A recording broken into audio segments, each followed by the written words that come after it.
नमस्कार मित्रांनो, तुमचं स्वागत आहे आपल्या YouTube चॅनलवरती।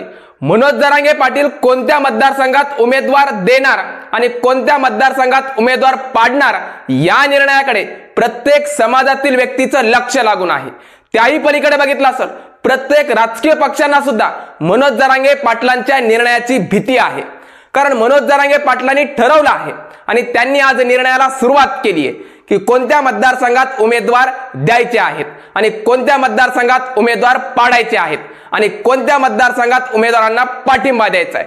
हे तीन निर्णय महत्त्वाचे आहेत आणि हे तीन निर्णय मनोज जरांगे पाटलांनी का घेतले? कारण आतापर्यंत सत्तेतील व्यक्ती असो की विरोधातील व्यक्ती असो, या दोघांना सुद्धा सगळे सोयऱ्याची व्याख्या कळाली नाहीये। सगळे सोयऱ्याची व्याख्या जाणून घेण्यासाठी या लोकांना विधानसभेत धडा शिकवण्यासाठी मेन महत्त्वाचा निर्णय मनोज जरांगे पाटलांनी घेतला आहे। तो पाहायला गेलं तर मनोज जरांगे पाटलांनी कोणत्या मतदारसंघात उमेदवार देण्याचं ठरवलं आहे पहा, लक्षात घ्या। मनोज जरांगे पाटलांनी जो महत्त्वाचा जिल्हा निवडला तो बीड जिल्हा। बीड जिल्ह्यामध्ये मनोज जरांगे पाटील उमेदवार देणार आहेत। दुसरीकडे पाहिलं असेल जालना जिल्ह्यातून सुद्धा मनोज जरांगे पाटील उमेदवार देणार आहेत। परभणी जिल्ह्यातून सुद्धा मनोज जरांगे पाटील उमेदवार देणार आहेत। म्हणजे जवळपास मराठवाड्यातील सर्व जिल्ह्यामध्ये मनोज जरांगे पाटील विधानसभेसाठी उमेदवार देणार आहेत। म्हणजे असं नाही की परभणी जिल्ह्यात 4 मतदारसंघ आहेत तर चारीला चारी उमेदवार देणार नाहीयेत। तर परभणी जिल्ह्यातून महत्त्वाचा मतदारसंघ निवडण्यासाठी मनोज जरांगे पाटील पुढे येत आहेत, तो म्हणजे पाथरी विधानसभा मतदारसंघ। दुसरीकडे पाहायला गेलं तर या ठिकाणी जालना जिल्ह्यातून पाहायला गेलं तर मंठा आहे, मंठानंतर परतूर आहे। हे मतदारसंघ मनोज जरांगे पाटलांनी निवडले आहेत आणि बीड जिल्ह्यामध्ये बीड हाच विधानसभा मतदारसंघ मनोज जरांगे पाटलांनी निवडला आहे। म्हणजे अशा प्रकारे मतदारसंघ निवडून मनोज जरांगे पाटील त्या उमेदवाराला विजयी करण्यासाठी प्रतिउत्तर देणार आहेत विधानसभेतील प्रत्येक विरोधकांना। कारण आतापर्यंत ज्या विरोधकांनी मनोज जरांगे पाटील असो, मराठा समाज असो की इतर समाज असो, सर्व व्यक्तींना छळलं आहे, त्या व्यक्तींना 100% या विधानसभेत धडा शिकवण्यासाठी हे महत्त्वाचे 3 निर्णय घेतलेत। पहिला निर्णय तुम्हाला समजला असेल की मनोज जरांगे पाटील कोणत्या मतदारसंघात उमेदवार देणार आहेत आणि याही पलीकडे जाऊन अजून मतदारसंघ मनोज जरांगे पाटील घोषित करणार आहेत। त्या सर्व मतदारसंघाची यादी तुमच्यापर्यंत पोहोचली जाईल। दुसरी गोष्ट, मनोज जरांगे पाटील कोणत्या मतदारसंघात उमेदवार पाडणार आहेत।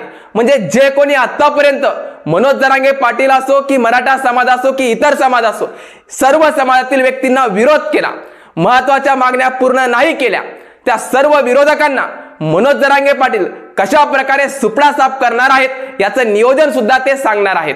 तिसरी गोष्ट पाहायला गेलं तर मनोज जरांगे पाटील काही मतदारसंघात उमेदवारांना पाठिंबा देणार आहेत। त्यात पाहायला गेलं जे मतदारसंघ राखीव आहेत, मग एसटी समाज असो एसटी समाज असो, या प्रवर्गातील ज्या जागा राखीव आहेत त्या राखीव जागेमध्ये मनोज जरांगे पाटील पूर्णतः पाठिंबा देणार आहेत। अशा प्रकारे मनोज जरांगे पाटलांनी 3 निर्णय घेतलेत। आता यापुढे महत्त्वाचा प्रश्न उद्भवतो, काही व्यक्ती म्हणतात की मनोज जरांगे पाटलांच्या निर्णयाला पाठिंबा का द्यायचा? तर लक्षात ठेवा, मनोज जरांगे पाटलांनी स्पष्ट सांगितलंय ना सत्ताधारी ना विरोधक या दोघांनी सुद्धा आपल्या खिशात आपल्या पदरात काहीच दिलं नाहीये। म्हणून या दोघांना विसरून महत्त्वाचे उमेदवार कोण आहेत आणि महत्त्वाचे उमेदवार कोण आहेत हे ओळखून आपल्याला मत द्यायचं आहे, याच्यावरून तुम्हाला विचार करायचा आहे। म्हणून लक्षात ठेवा, मनोज जरांगे पाटलांनी जो निर्णय घेतलाय तो व्यक्ती स्वतःच्या स्वार्थासाठी नाहीये तर समाजाच्या हितासाठी लढतोय, एवढं आपल्याला माहिती आहे। म्हणून आतापर्यंत त्यांनी सत्ताधारी व्यक्तींना साथ दिली नाहीये, विरोधकांना सुद्धा साथ दिली नाहीये, पण सत्ताधारी आणि विरोधक स्वतःची राजकीय पोळी भाजण्यासाठी मनोज जरांगे पाटलांच्या भेटीसाठी कसे जात आहेत हे तुम्ही पाहिलं असाल। पण आतापर्यंत मनोज जरांगे पाटलांनी कुठल्याही स्वार्थापोटी इतरांजवळ गेले नाहीयेत, फक्त समाजाच्या हितासाठी लढले आहेत। म्हणून मनोज जरांगे पाटलांनी सर्व समाजातील व्यक्तींना आव्हान काय केलंय तुम्ही पाहिलं असाल। त्यातले त्यात सध्या मराठा समाज, मुस्लिम समाज, दलित समाज आणि इतर प्रवर्गातील समाज जे आहेत त्या सर्व समाजातील व्यक्तींनी जवळ घेऊन मनोज जरांगे पाटलांच्या निर्णयाचं स्वागत केलंय। तुम्ही पाहिलं असेल आतापर्यंत जे इतिहासात घडलं आहे त्याची पुनरावृत्ती होऊ नये म्हणून मनोज जरांगे पाटलांनी ठोस निर्णय घेतलाय। कारण आतापर्यंत सत्ताधारी व्यक्ती असो की विरोधक असो, या दोघांनी सुद्धा गरिबांच्या पदरात काहीच पाडलं नाहीये, स्वतःची राजकीय पोळी भाजून घेतली। म्हणून इथून पुढे परिवर्तन होण्यासाठी प्रत्येक व्यक्तीने जागृत होणं काळाची गरज आहे आणि मनोज जरांगे पाटलांचा निर्णय कशा प्रकारे योग्य आहे याच्यावर सुद्धा विचार केला पाहिजे। कारण मनोज जरांगे पाटलांनी आतापर्यंत स्वतःच्या स्वार्थापोटी लढा नाही लढवला, तर प्रत्येक समाजाच्या हितासाठी लढवलाय। म्हणून मनोज जरांगे पाटलांनी मुस्लिम समाज असो, मराठा समाज असो आणि इतर प्रवर्गातील समाज असो, त्या सर्व समाजातील व्यक्तींना एकत्रित केलंय आणि एकत्रित केल्यामुळे अनेक जणांच्या पोटात दुखतंय की मनोज जरांगे पाटलांमुळे हिंदुत्व धोक्यात आहे, अशा प्रकारे टीका टिप्पणी करण्यात येते।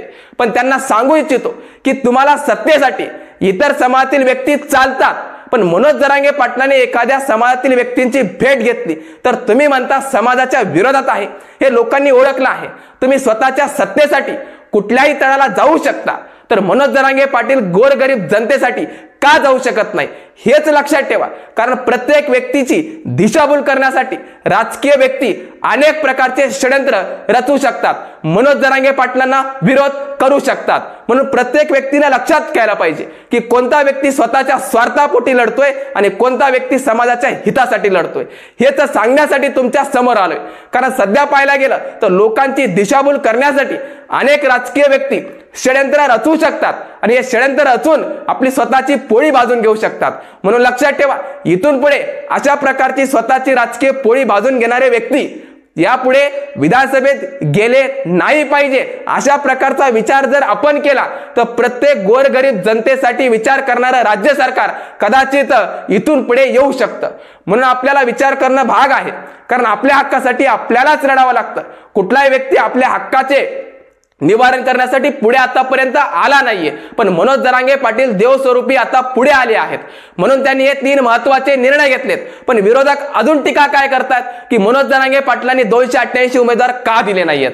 मनोज जरांगे पाटलांना राजकारण करायचं नाहीये, तर मनोज जरांगे पाटलांना या विरोधकांना धडा शिकवायचा आहे, जेणेकरून महत्त्वाच्या मागण्या पूर्ण नाही केल्यावर हे जनता कशा प्रकारे दणका देऊ शकते यावरून 100% कदाचित पश्चाताप झाल्याशिवाय राहणार नाहीये। कारण विरोधकांनी जशा प्रकारे प्रत्येक समाजातील व्यक्तीला डिवचलं आहे, ते कशा प्रकारे परिणाम विधानसभेत घडतील हे तुम्ही पाहणार आहात।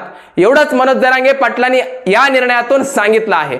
अजून मनोज जरांगे पाटील कोणत्या मतदारसंघात उमेदवार अजून कोणते असतील याची यादी आली की लगेच तुम्हाला कळवली जाईल। पण लक्षात घ्या, आतापर्यंत जे महत्त्वाचे लढे उभे केले त्याच्यामध्ये तुम्ही सामील झालात, पण आता स्वतःची लढाई आहे, जेणेकरून तुम्हाला कळायला पाहिजे की राजकीय पक्षातील काही व्यक्ती तुम्हाला आमिषे दाखवून जवळ घेण्याचा प्रयत्न करतील आणि जर त्या आमिषाला तुम्ही बळी पडत असाल तर लक्षात ठेवा, तुम्ही स्वतःलाच जास्त प्रमाणात फसवणूक करताय। कारण तुमच्या लेकरांचं भविष्य उज्ज्वल करण्यासाठी जो तुम्ही आतापर्यंत लढा लढवला आहे तो लढा पुढे नेला तर कदाचित त्या लढ्याला यश येऊ शकतं, अशा प्रकारे मनोज जरांगे पाटलांनी स्पष्टरित्या सांगितलं आहे।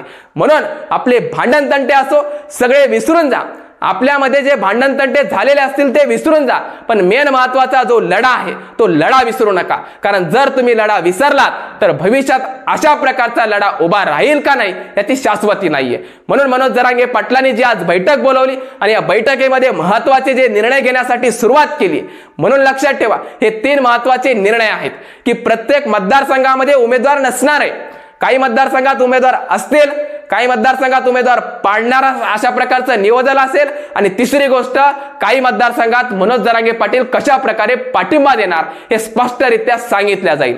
म्हणून कदाचित काही व्यक्तींना माहित नसेल तर त्या व्यक्तीला माहिती होण्यासाठी आपला व्हिडिओ इतरांपर्यंत शेअर करा, जेणेकरून प्रत्येक व्यक्तीला कळेल की मनोज जरांगे पाटलांनी महत्त्वाचे 3 निर्णय कोणते घेतले आहेत आणि त्यावरूनच प्रत्येक जणाला कशा प्रकारे भीतीचं वातावरण झालंय हे सुद्धा तुमच्या लक्षात येईल।